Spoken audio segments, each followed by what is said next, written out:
கர்த்தர் அதிசயங்களை செய்கிறார் ஊழியங்கள் வழங்கும் ஜீவ வார்த்தை. இந்த புதிய நாளிலே கர்த்தருடைய ஊழியக்காரன் உங்களை வாழ்த்தி இயேசுவின் நாமத்தில் ஆசீர்வதிக்கிறேன். ஆசீர்வாதமாக இருப்பீங்க. கர்த்தர் உங்களை சாட்சியாக வைப்பார்.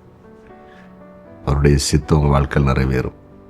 புதிய காரியத்தை நீங்கள் பார்க்க போகிறீங்க. விசுவாசிங்க. இந்த நாளின் ஜீவார்த்தைக்கான வசனம் சங்கீதம் 20:6.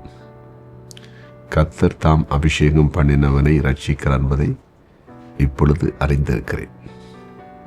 அபிஷேகம் பண்ணவனை ரட்சிக்கிறார். ஆண்டவர் உங்களை தன்னுடைய ஆவியினால் அபிஷேகம் பண்ணிட்டாருன்னா உங்களை விடவே மாட்டார்.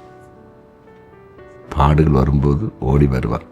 ரட்சிப்பு என்றால் காப்பாற்றப்படுதல். ஆவியானவர் நம்மை நிரப்பிவிட்டால் நம்ம மேலே தேவன் உத்தரவாதம் எடுக்கிறார். அது நீங்கள் மறக்கக்கூடாது. என் பிள்ளை, என் மகன், என் மகள் என்ற உரிமை அவருக்கு உடனே வருது. சில நேரத்தில் நாம் நினைப்போம், நான் ஆண்டவரை அறிந்து விட்டேன், ஞானஸ்தானம் எடுத்திருக்கிறேன், பரிசுத்த அபிஷேகத்தை பெற்றுட்டேன், எனக்கு ஏன் பாடுகள் வருது? பாடுகள் வரலாம், நெருக்கம் வரலாம், ரட்சிப்பு உண்டு. கர்த்தர் நமக்கு அந்த இடத்துல ஒரு விடுதலை தருவார். பயப்படாதீங்க. பரிசுத்த ஆவியானுடைய அபிஷேகம் பெறலன்னா அந்த அபிஷேகத்தை கேட்டு பெற்றுக்கொள்ளுங்க. பரிசுத்த அபிஷேகம் பெற்றுக் கொடுத்தீங்கன்னா உங்களுக்குள்ள நம்பிக்கை வரட்டும். நெருக்கமான போராட்டமான காலகட்டங்களில் கர்த்தர் எனக்காக யுத்தம் பண்ணுவார், எனக்காக வழக்காடுவார், எனக்காக கிரியை செய்வார் என்கிற ஃபெய்த், விசுவாசம் உங்களுக்குள்ளே வரட்டும். கண்டிப்பாக வரட்டும். மோசே தேவனால் தெரிந்து கொள்ளப்பட்ட அபிஷேகம் பண்ணப்பட்ட ஒரு மனிதர். அந்த மனிதனுக்கு உரமாய் ஆரோனும் மிரியாமும் பேசினாங்க. தேவன் உடனே என்னன்னு கூப்பிட்டு கேட்டார். கடுமையான கோபம் அவருக்கு வந்துச்சு. மிரியாம் தேவனால் சிக்ஷிக்கப்பட்டதை பார்க்குறோம்.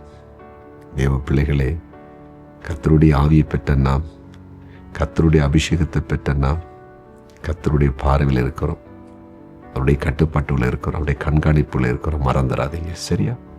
அதனால் சோர்ந்து போகாதீங்க. அற்புதங்களை ஆண்டவர் உங்களுக்கு செய்வார். ஜெபிப்போமா? ஜெபிக்கலாம். எங்கள் அன்பு தெய்வமே, நீர் பேசின வார்த்தைக்காக ஸ்தோத்திரம். நீர் அபிஷேகம் பண்ண நம்முடைய பிள்ளைகளை ரட்சித்தருளும். இன்றைக்கு அபிஷேகம் பண்ணப்பட்ட நம்முடைய பிள்ளைகள் எந்த பாடுகளோடு இருந்தாலும் அதிலிருந்து உடனே நீர் விடுதலை கொடுக்கும்படியாய் உம்முடைய ஊழியக்காரன் மன்றாடி செபிக்கிறேன். உம்முடைய மகிமையின் பிரசன்னம் இப்பொழுதே இறங்கட்டும் என்று செபிக்கிறேன். குறிப்பாய் நோய்வாய்ப்பட்டவங்களை விடுதலையாக்குங்க. சாப கட்டுகள் மாறட்டும், கோபம் எரிச்சல் விலகட்டும், தற்கொலை எண்ணம் விலகட்டும், மரண பயம் விலகட்டும். இந்த பிறநாளை காண்கிற ஒவ்வொருவரையும் ஆசீர்வதிக்கிறேன். திரும்ப நாளை காண்கிற ஒவ்வொருவரையும் ஆசீர்வதிக்கிறேன். வேலை இல்லாதவர்களுக்கு வேலையை கொடுங்க. தொழில் வியாபாரங்களுக்கு தொழில் வியாபாரத்தை ஆரம்பிக்க வழியை தரீங்க. கர்த்தர் ஊழிய செய்த தேவ பிள்ளைகளை ஆசீர்வதிங்க. இயேசுவின் நாமத்தில் பிதாவே, ஆமென்.